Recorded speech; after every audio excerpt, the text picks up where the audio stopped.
And we're in. Hello, Facebook people of Rick Tamlyn's Bigger Game page. This is, I'll have Margaret say hello so it feels less awkward. Hello. I know, right? Hello to all the people.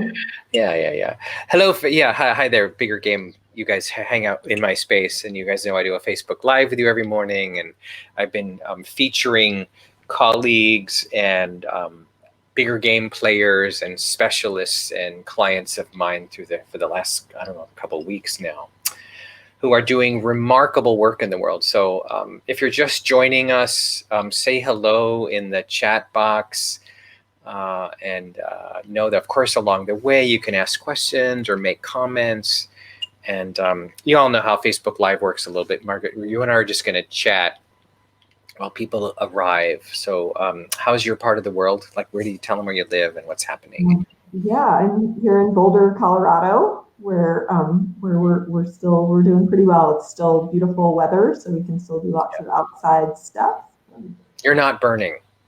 We are not at this moment. You are, or breathing ash, but my heart, it can happen here. It has happened here. Yeah, it has happened there. No, I know you guys dance with it. My heart goes out to all the people. Yeah, no, it's a wild ride out here in California, right? Mm-hmm. So, I just keep holding this perspective with harm to none.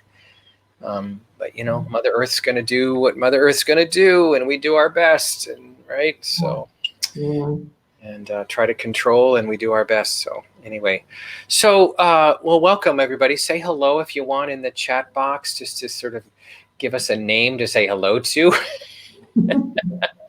It's always fun. Yeah, I know. It's the middle of the day for many people. So many people, you guys will watch this later. But let's dive in. I'll just do a tiny, intro about you, Margaret. You and I have known each other for a number of years now. You're in the broad stroke, you're in the leadership space. But as you get more niche-y, you've got a great specialty, and you are I love your term, a philanthropic specialist in the not-for-profit space. So I'll let you build off of that and say better what you do than what I just said. So I look for the sweet spot with people who need to ask for money because their organizations depend on it, because it's part of their job description, but who get such horrible agita and heartburn about the idea of doing that. So that's kind of where the intersection of coaching and fundraising happens. Yeah. Which, truth be told, all lives in the campground of sort of leadership, right?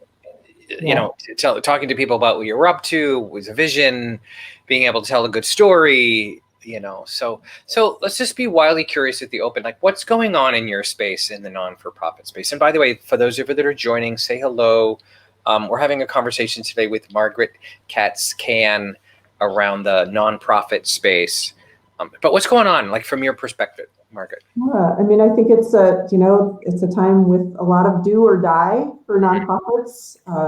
Statistically, we're hearing it's tough times. Anecdotally, we're hearing some of that, but it's also a time when I'm seeing incredible creativity and commitment really help differentiate some of the groups and increase their chances of sticking around. Hello, Jeff. Just saying hello. Hi, Jeff.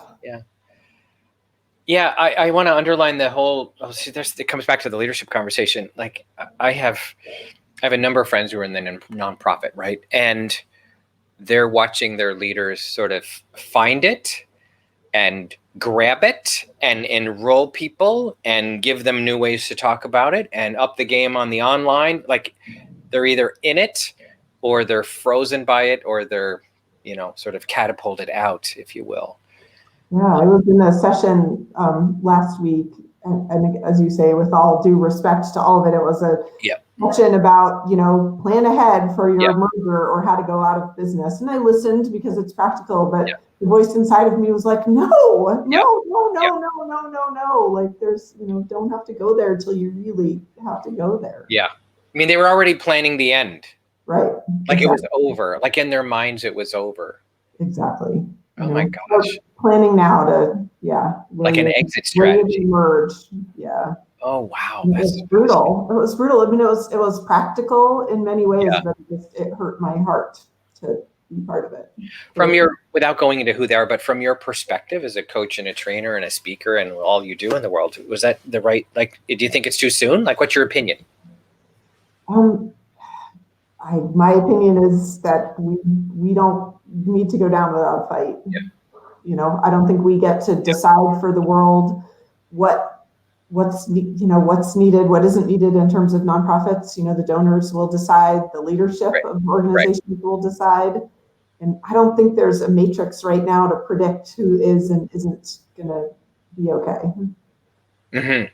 You know, like at the beginning of COVID, the front lines groups, everyone said, oh, everybody who's in the front lines, like they're going to be fine. But I think we're learning with, you know, creativity, and also as this pandemic continues to unfold, like who's to say what we need or don't need right now? There are a lot of things we know now that we need that we didn't know 6 months ago. Right. And so I love what you just said. It's like like the world is so changed and upside down, and whatever term we want to use, right? It's pivoting. We all got the language. It's too soon to decide. It's not too soon to be committed.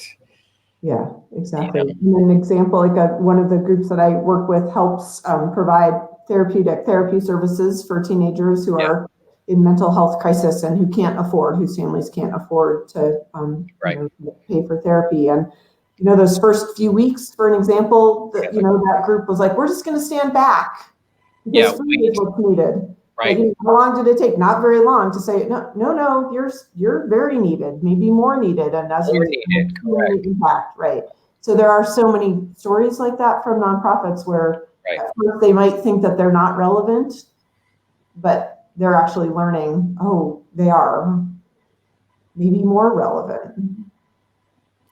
Well, I just want to underline that for many people, myself included, the work we do, the work you do, the work I do, I love your concept. It's like, it's not for me to decide if it's relevant right now. It is, I don't know, I'm not saying it right. Do you know what I mean? It's like, well, yeah, in the nonprofit, it's for me to decide I am relevant and tell that story, but it's not for me to decide whether my donors are interested or not. That's for them to decide. Okay, that's really profoundly simplistic, but profound. And it's just say that again. That's a writer downer, everybody. Oh, geez, I don't know if I'm going to get the words exactly the same. No, but it's so good. Yes. As an executive director or as a leader of my nonprofit, it is my job to decide that I am relevant, and it is my job to be really loud about how I am still relevant. Yep. It is absolutely not my job to decide ahead of time that my donors aren't interested. Yep. I don't get to decide anything for my donors. Right. That they get to pick where they want to give their money. Because right or wrong, good or bad, let's take this out of it for a second. There are donors out there who, maybe are in the 1%. We know that topic is out there, who are actually making more money than they've ever made before in whatever way, whatever's happening. I mean, Amazon is, as we know, is killing it. By the way, they just hired, did you see the news story today? Hired 100,000 people. They're hiring 100,000 people. Yeah, I believe it. I mean, and I was like, well, and of course there's the pivot of the world right there, So my point is like, not my job to decide if they have money or not. Right. And that is so true. It is not my job to decide people can afford or not afford. And the truth is, the science in charitable giving, it's actually not always the people who have a lot of money who give. Many times the people who are givers are, in a tiny space of, but there for the grace of God go I, right? That who know how close those edges are, and if they have a little something extra, they'll give it. Right. I imagine that will be more true than ever. But I'm also talking about, we don't get to decide ahead that our donors are only interested in, feeding people, or only interested in, the things that the newspapers are telling us, we should be paying attention to. Donors who cared about climate change before COVID also still care about climate change. Yeah. Well, I think what you're naming brilliantly is the news cycle grabs the causes, right? like there's a cause because of this crisis, and that becomes the loud one. And food banks in my neighborhood are happening left and right, and people are lining up in cars in the valley here where I live to get food. And so that becomes the, the cause appropriate. But you're like, well, yeah, but that's not your cause. Don't drop your cause. It's sort of obvious, but don't drop your cause, right? And if you're asking for money, don't assume that your donors have dropped your cause. Right. You don't need to make up those stories. Yeah.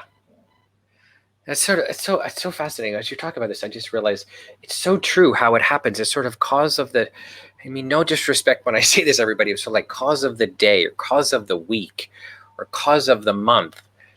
And, gets loud and gets all the press because it's needed in the moment. But to your point, I'm just repeating it.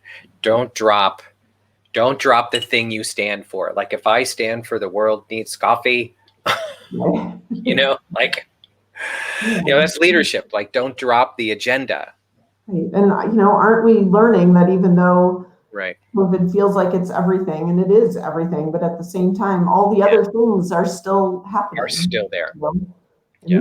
I got food poisoning right at the beginning of this, and I was so indignant. How is that even possible? I know, right?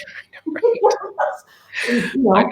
And I'm saying that, and I felt bad for a couple hours, but people like other things, good things, bad things. Yeah, life is still happening. All the other things. All the other things are still happening. Yeah. So imagine I'm your client. I'm a nonprofit CEO. Yeah. And and I'm in a hell in a handbasket situation. I don't know. It's a little hypothetical, but you know what I mean? Like what? So what's the wisdom you would say? Less coaching. More like here's what you need to think about or focus on. Like the kind of the tips and the point me. Right. So your first assignment is going to be to get really, really clear on what mattered about the work you were doing before, and then to get even more clear about why it still matters. So the sort of this sounds weird, but BC before COVID, what mattered? Yeah. DC during COVID. I even have to get louder. And the stories might be that let's say we care about art or theater. We care about it, and it mattered before because it's good for our spirit. Right. And as you're talking about it now, why does that still matter? And better yet, why does that possibly matter more than it did before? Yeah. Hi, Ted.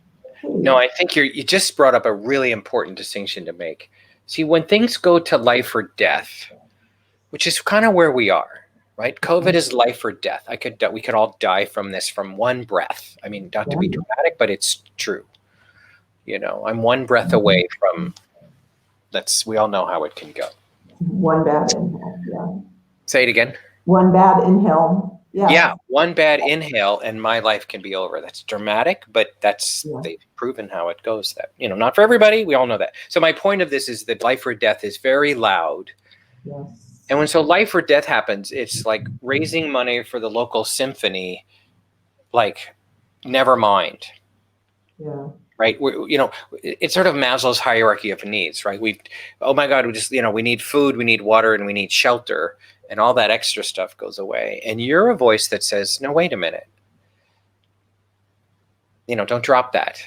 Yeah. And it goes back to, don't decide your donors don't, you don't get to decide that all your donors are giving 100% of what they give now to life or death causes. Right.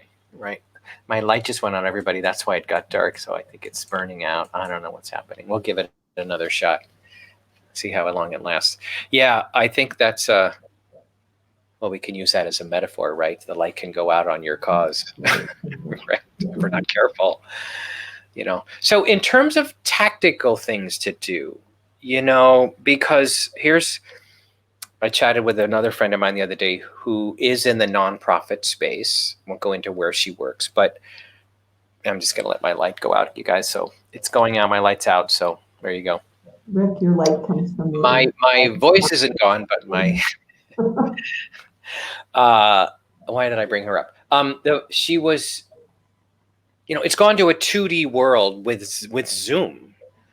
So I just want to get really granular. Like, do you have tips or ideas or tactical things to do with Zoom and like Zoom nonprofit events and Zoom fundraisers? I mean, what's going on in that space? Yeah, I think, people are trying to get super, super creative. Yeah. Some of the groups that I'm talking with, I've actually tried to be a voice for a little bit of a split. I think that the age of the gala is done as we know it, and I think lots of people. It needs to be called a Zoomla. The Zoomla, except I think people are seeing that by the end of the day, it's very hard to get people sometimes to log back onto Zoom for the evening, and so.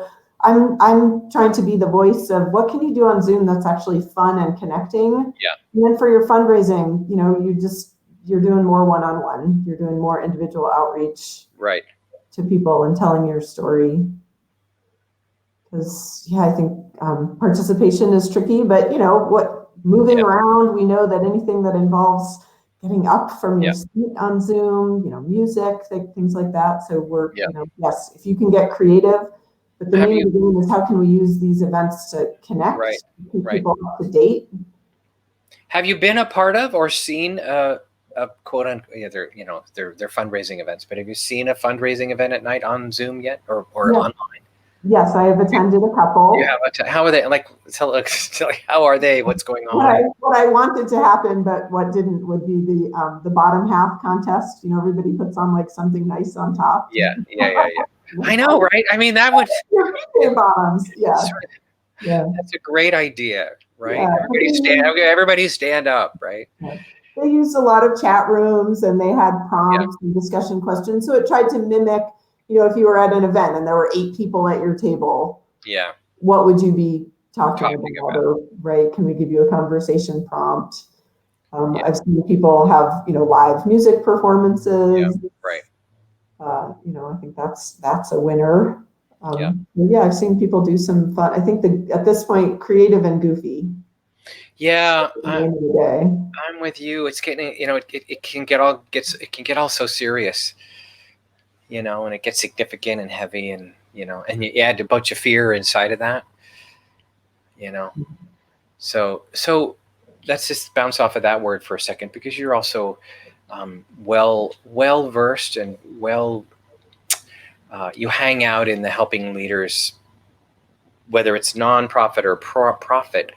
What is your take on the whole fear thing and being a voice for the future, and from sort of the leadership perspective? I know it's a broad question, but what's your thoughts?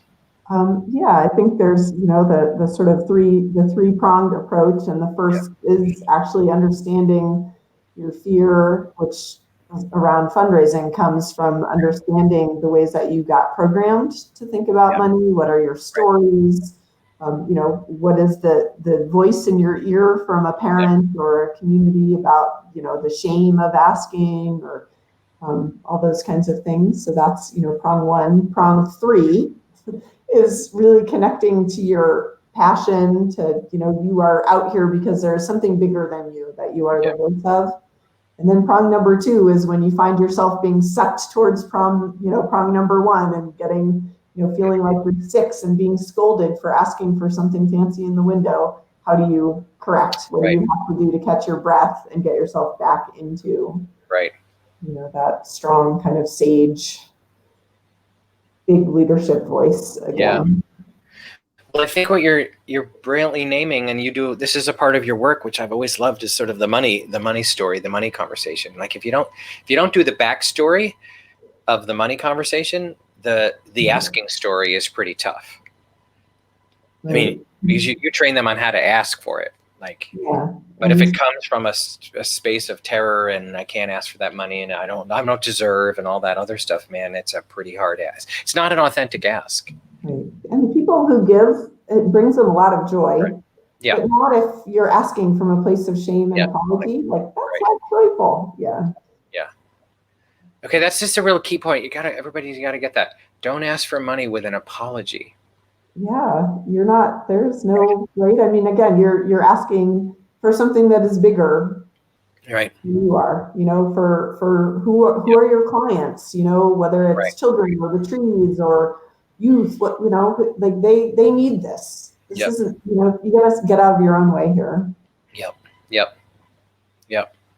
Um, I think that's what, I said when I invited people to this, that, these concepts were going to be sort of across our lives.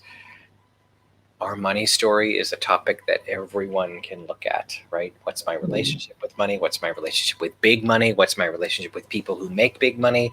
What's my relationship with the homeless person on the street who lives outside my door? It's, what do I do with all of that? It's a fascinating inquiry into the human condition. Right. I'm here to tell you also that whatever the means of your family was, Yeah. whatever neighborhood you grew up in and wherever you were on the economic spectrum, you do not have an ownership on dysfunction in whatever your family taught you about money. Mm-hmm. Mm-hmm. Like everywhere, from families of all means, money gets used in ways, and the stories can be really toxic and really for people. And we're living them out, and we don't even notice. They go to the unconscious too. So true. Yeah. Jenny has a comment here. Thanks, Jenny, for commenting. Jeff Daniels did a talk concert for our local The Arc. It was affordable and accessible and incredibly entertaining. I usually don't go to many concerts, and now I'm open to these virtual events where I can support artists. Thank you, Jenny. You're kind of making the point, right?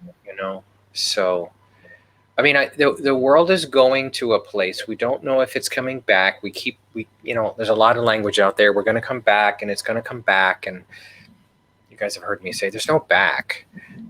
There's might be a return to some formats, but this is changing the consciousness and the awareness, and it's changing us on so many levels.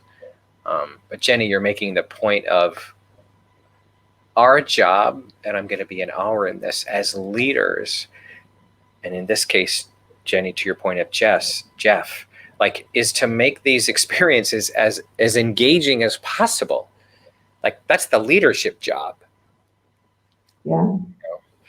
So I know right now we're having a conversation about it, but then it's like breakout groups and music and lighting, and because we're all watching TV now all the time. Our phones, our iPads, and our computers and Zoom rooms. That's television on some level. Yeah, and what you're saying, Rick, really brings something up for me, which is any group that is working with people or with a cause, you are actually a frontline investigator of your community, and you actually know things that other people don't know yet, that has not yet been reported on CNN. You are seeing trends, and just anecdotally, and because your heart is open and information is coming in. And as leaders, we need to believe that we are a voice for the things that we're seeing, and that actually people are very interested in hearing what are you seeing when you are working with youth right now. What are the trends? What are you noticing? And your audience to be that voice.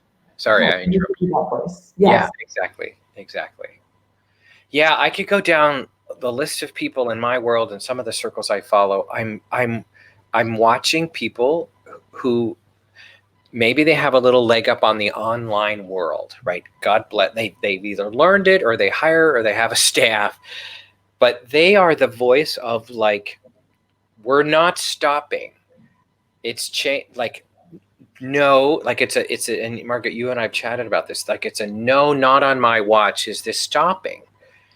And pivoting, we've all heard this term, pivot till the cows come home, but like pivoting super fast, and being the energy of, like, come into this tent. This tent still matters, using the metaphor of the greatest showman, right? Come into this tent. One other thing I'd love you to comment on. I thought of this as we were chatting the other day. Just this morning, I got an email from I'm going to name them out loud. ChallengeDay.org. It's a nonprofit that does. They used to do in-school training to address the topic of bullying. I know them because I sort of worked with them. And, oh my gosh, that's all stopped, right? This is a high school. Like, no, we're not, kids are barely in school rather than bringing anybody in to do any work, right? So their entire business model sort of like exploded. And then asking for money. I don't know how they're doing on the money, but I'm just going to this concept. I got an email from them yesterday. I think it was yesterday. that said now they're doing an online training to do with the racial injustice topic, and that's pretty much what it was. And they have pivoted their concepts into this new relevant topic. Yeah. Right? I was like, wow, now that's brilliant, because their concept of bullying is, I won't go into their work too much, but it can easily be morphed into, how do we all get along better? Right. So I'm sharing that with you because of the like, one could pivot their message or their work, but still be in the broad space. Does this make any sense what I'm saying? Yeah, absolutely. I mean, I think it's a great time for people to, still hold their mission. I mean, and when we talk about pivoting, we don't mean become a different organization. No, right.